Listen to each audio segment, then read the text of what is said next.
കർത്താവ് നിങ്ങളോട് കൂടെ. അങ്ങേ ആത്മാവോടും കൂടെ. യോഹന്നാന്റെ വിശുദ്ധ സുവിശേഷത്തിനുള്ള വായന. കർത്താവേ, അങ്ങേക്ക് മഹത്വം. അക്കാലത്ത് യേശു സ്വർഗത്തിലേക്ക് കണ്ണുകൾ ഉയർത്തിക്കൊണ്ട് പ്രാർത്ഥിച്ചു: പിതാവേ, അവർക്ക് വേണ്ടി മാത്രമല്ല, അവരുടെ വചനം മൂലം എന്നിൽ വിശ്വസിക്കുന്നവർക്ക് വേണ്ടി കൂടിയാണ് ഞാൻ പ്രാർത്ഥിക്കുന്നത്.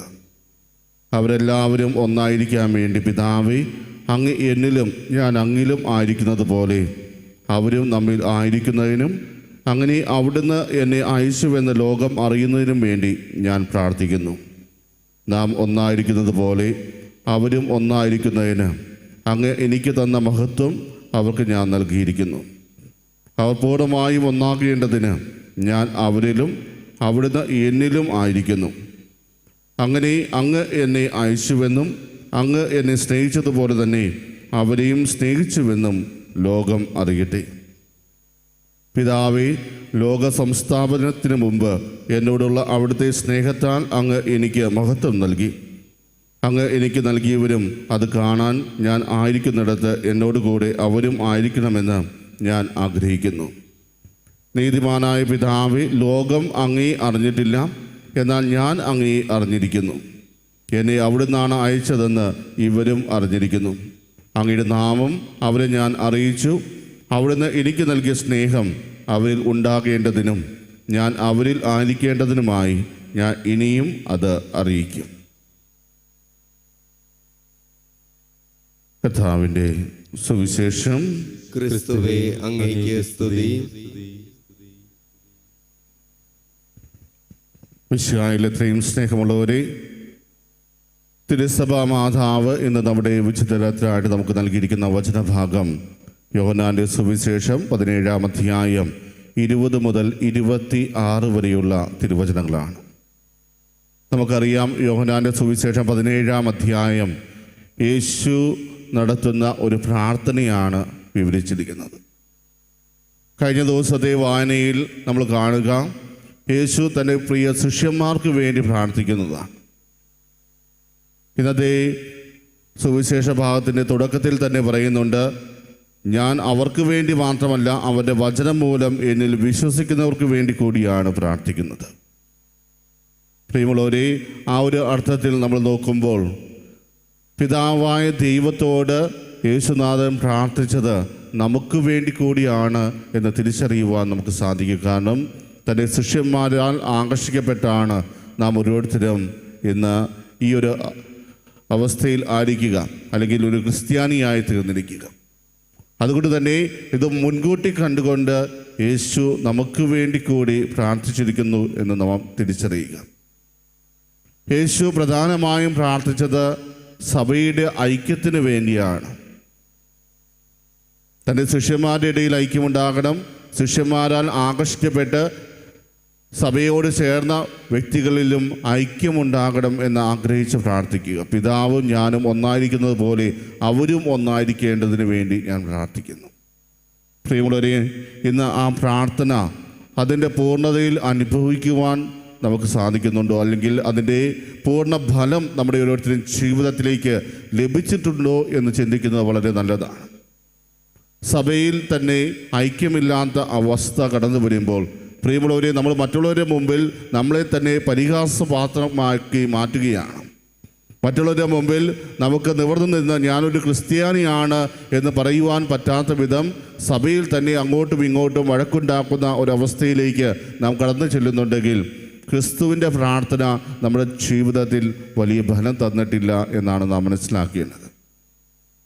സഭയിൽ ഐക്യമുണ്ടാകുമ്പോൾ, നമ്മുടെ കുടുംബത്തിൽ ഐക്യമുണ്ടാകുമ്പോൾ, നാം ആയിരിക്കുന്ന സമൂഹത്തിൽ ഐക്യമുണ്ടാകുമ്പോൾ പ്രിയമുള്ളവരെ, അതിലൂടെ നാം മറ്റുള്ളവർക്ക് പകർന്നു നൽകുന്ന സന്ദേശം ഞാൻ നല്ലൊരു ക്രിസ്ത്യാനി ആണ് എന്നുള്ളതാണ്. ക്രിസ്തുവിനോട് ചേർന്ന് നിൽക്കുന്ന ഓരോ വ്യക്തിയും ആ ഒരു ഐക്യം നമ്മുടെ ജീവിതത്തിൽ പ്രദർശിപ്പിക്കണം. ക്രിസ്തു ആഗ്രഹിച്ചത് അതാണ്. തൻ്റെ ശിഷ്യന്മാരുടെ ഇടയിൽ ഐക്യമുണ്ടാകണം. ശിഷ്യന്മാർ വഴി വിശ്വാസത്തിലേക്ക് കടന്നു വന്നവരിൽ ഐക്യമുണ്ടായിരിക്കണം.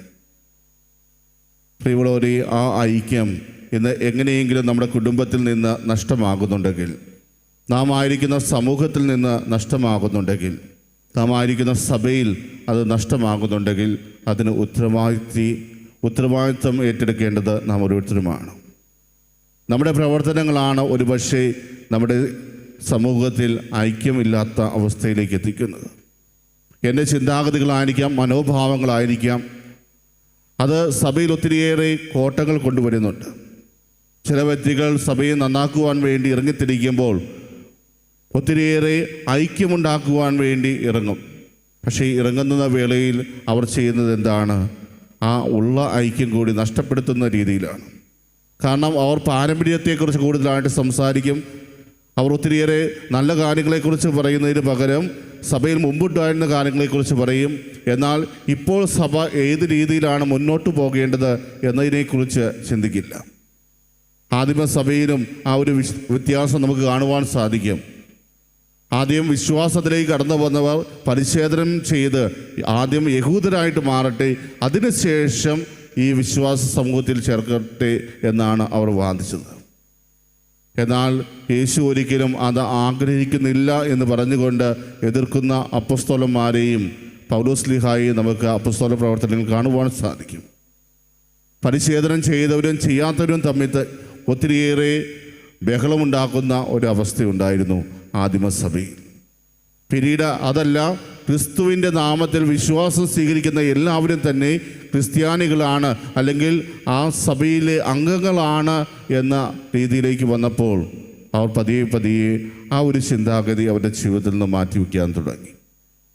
എന്നാൽ ഇന്നും അതുപോലെ പാരമ്പര്യം പറഞ്ഞ് ആ രീതിയിൽ വാദിക്കുന്ന ഒത്തിരിയേറെ ആളുകളുണ്ട്, സഭാ അധികാരികളുണ്ട്. പക്ഷേ അതെല്ലാം നമ്മളെ ഭിന്നതയിലേക്കാണ് നയിക്കുന്നത് എന്ന് തിരിച്ചറിയുക. 16-ാം നൂറ്റാണ്ടിൽ ഒത്തിരിയേറെ പ്രശ്നങ്ങൾ സഭയിൽ തന്നെ ഉണ്ടായിരുന്നു. പ്രൊട്ടസ്റ്റൻ്റുകാരും ക്രിസ്ത്യാനികൾ തമ്മിൽ അങ്ങോട്ടും ഇങ്ങോട്ടും വഴക്കായി സമൂഹത്തിന് മുമ്പിൽ അത് നമ്മൾ സഭയെ മുഴുവൻ നാണം കെടുത്തുന്ന അവസ്ഥയിലേക്ക് കൊണ്ടുപോയ ചരിത്രങ്ങളുണ്ട്. അങ്ങനെ പല രീതിയിലും സഭയിൽ പരസ്പരം വഴക്കുണ്ടാകുന്ന അവസ്ഥ കടന്നു വന്നപ്പോൾ പ്രിയമുള്ളവരെ, ക്രിസ്തുവിന് നമ്മൾ എത്രമാത്രം പ്രാധാന്യം കൊടുക്കുന്നുണ്ട് എന്ന് സമൂഹം ചോദിക്കുന്ന അവസ്ഥയിലേക്ക് എത്തി കാര്യങ്ങൾ. കാരണം ക്രിസ്തു ആഗ്രഹിച്ചത് നമ്മുടെ ഓരോരുത്തരുടെയും ഐക്യമാണ്, സഭയുടെ ഐക്യമാണ്. അതുപോലെ സഭയെ നശിപ്പിക്കുന്ന ഒരു കൂട്ടമാണ് തിരുത്തൽവാദികൾ. അവർ സഭയിലേക്ക് കടന്നു വരുന്നത് തങ്ങളുടെ പ്രത്യേക ശാസ്ത്രങ്ങൾ അവർ എങ്ങനെയെങ്കിലും മറ്റുള്ളവരിൽ കുത്തിവെച്ച് കൊടുക്കുവാൻ വേണ്ടിയാണ്, അല്ലെങ്കിൽ തങ്ങൾക്കുണ്ടായിരുന്ന ആശയങ്ങൾ എങ്ങനെയെങ്കിലും മറ്റുള്ളവരിലേക്ക് പകർന്നു കൊടുത്തുകൊണ്ട് സഭയെ നശിപ്പിക്കുവാൻ വേണ്ടി തിരുത്തൽവാദികളാണ് എന്ന് പറഞ്ഞുകൊണ്ട് കടന്നുവിടുന്ന ആളുകളും നമുക്ക് സഭയിൽ കാണുവാൻ സാധിക്കും. പ്രിയമുള്ളവരെ, അവർ ഒരിക്കലും സഭയെ വളർത്തുകയല്ല, മറിച്ച് ഭിന്നിപ്പിച്ച് നിർത്തുകയാണ് ചെയ്യുക. കാരണം അവർ ആശയങ്ങൾ കൊണ്ട് മറ്റുള്ളവരെ കൺഫ്യൂഷനിലാക്കുന്നു. ഞങ്ങൾ ചെയ്യുന്നത് ശരിയാണോ, ഞങ്ങൾ ചെയ്യുന്നത് നല്ലതാണോ എന്നുള്ള ചിന്ത മനുഷ്യരുടെ മനസ്സിലേക്ക് ഇട്ടുകൊടുക്കുന്നവരാണ് തിരുത്തൽവാദികളായിട്ട് മാറുന്നത്. അതേസമയം സഭയിൽ നിന്ന് ആനുകൂല്യങ്ങൾ മാത്രം ആഗ്രഹിച്ച് കടന്നു വരുന്നവരും ഉണ്ട്. അവർ സഭയോടൊപ്പം നിൽക്കുന്നത് എന്താണ്? എന്തെങ്കിലും ആനുകൂല്യങ്ങൾ സഭയിൽ നിന്ന് ലഭിക്കുന്നതിന് വേണ്ടിയാണ്, അല്ലാതെ സഭ വളരണമെന്ന് ഒരിക്കലും അവർ ആഗ്രഹിക്കുന്നില്ല. പ്രിയമുള്ളവരെ, നമ്മൾ ആ ഒരു തലത്തിലേക്ക് തരം താഴാതെ സഭയുടെ വളർച്ചയ്ക്ക് വേണ്ടി പ്രയത്നിക്കുന്നവരായിട്ട് നമ്മൾ മാറണം. കർത്താവ് നൽകിയ കൽപ്പനകൾ കൃത്യമായി പാലിച്ചുകൊണ്ട് അവിടുത്തെ വചനം പ്രഘോഷിച്ചുകൊണ്ട് സഭയെ വളർത്തുന്നവരായിട്ട് നാം മാറണം. മാത്രമല്ല, നമ്മുടെ കുടുംബത്തിൽ തന്നെ ഐക്യം നിലനിർത്തി അത് മറ്റുള്ളവർക്ക് മാതൃകാപരമായിട്ട് മാറുമ്പോഴാണ് പ്രിയമുള്ളവർ സമൂഹത്തിലെല്ലാവരും ഐക്യമുള്ളവരായിട്ട് മാറുക. ആ സമൂഹം ഐക്യത്തിലേക്ക് കടന്നു വന്നാൽ മാത്രമാണ് നമ്മളായിരിക്കുന്ന സഭ ഐക്യത്തിലേക്ക് കടന്നു വരിക. യേശു നമ്മളിൽ നിന്നും ആഗ്രഹിക്കുന്നതും അതുതന്നെയാണ്, ആ ഒരു ഐക്യം. നമ്മളെല്ലാവരും ഒന്നാണെന്ന ചിന്ത നമ്മുടെ ഹൃദയങ്ങളിൽ വളർത്തിയെടുക്കുക. എന്നാൽ ഈ ദിവ്യബലിയിൽ നമ്മൾ സംബന്ധിക്കുമ്പോൾ പ്രിയമുള്ളവരെ, നമ്മുടെ കുടുംബത്തിന് വേണ്ടി പ്രാർത്ഥിക്കാം. കുടുംബത്തിൽ പരസ്പരം കലഹിക്കുന്ന അവസ്ഥകളുണ്ടെങ്കിൽ അതെല്ലാം കർത്താവിൻ്റെ കരങ്ങളിലേക്ക് സമർപ്പിച്ച്, കർത്താവെ, നീ ആഗ്രഹിച്ചതുപോലെ ഞങ്ങളെല്ലാവരും ഒന്നായി തീരുവാൻ ഞങ്ങളെ ഓരോരുത്തരെ അനുഗ്രഹിക്കണമെന്ന് നമുക്ക് പ്രാർത്ഥിക്കാം. നമ്മളായിരിക്കുന്ന സമൂഹത്തെ കർത്താവിൻ്റെ കരങ്ങളിലേക്ക് സമർപ്പിക്കാം. അവിടെയും ഒത്തിരിയേറെ ഭിന്നതകൾ നമ്മൾ നേരിടുന്നുണ്ടെങ്കിൽ അവിടെ അതെല്ലാം കർത്താവ് ഏറ്റെടുത്തുകൊണ്ട് വീണ്ടും നമ്മളെ ഓരോരുത്തരെയും ഒന്നാക്കി മാറ്റുന്നതിന് വേണ്ടി പ്രാർത്ഥിക്കാം. നമ്മുടെ സഭയെ കർത്താവിൻ്റെ കരങ്ങളിലേക്ക് സമർപ്പിക്കാം. കുർബാനയുടെ പേരിലും മറ്റു പല വിഷയങ്ങളുടെ പേരിലും പരസ്പരം ഭിന്നിച്ചു നിൽക്കാതെ ഒരുമയോടെ ക്രിസ്തുവിൻ്റെ ബലി അർപ്പിച്ചുകൊണ്ട് മുന്നോട്ട് പോകുന്നവരായിട്ട് മാറുന്നതിന് നമുക്കൊരോരുത്തർക്ക് പരിശ്രമിക്കാം. അങ്ങനെ ക്രിസ്തു ആഗ്രഹിച്ച വിധത്തിൽ നമ്മളെല്ലാവരും ഒന്നായിരിക്കുവാനും അങ്ങനെ പിതാവിനോടും പുത്രനോടും ചേർന്ന് വലിയൊരു സഭയിലെ അംഗമായിട്ട് തീരുവാനും നമുക്കൊരോരുത്തർക്കും പരിശ്രമിക്കാം. സർവശക്തനായ ദൈവം നമ്മെ ഓരോരുത്തരെയും സമൃദ്ധമായിട്ട് അനുഗ്രഹിക്കട്ടെ. ആമേൻ.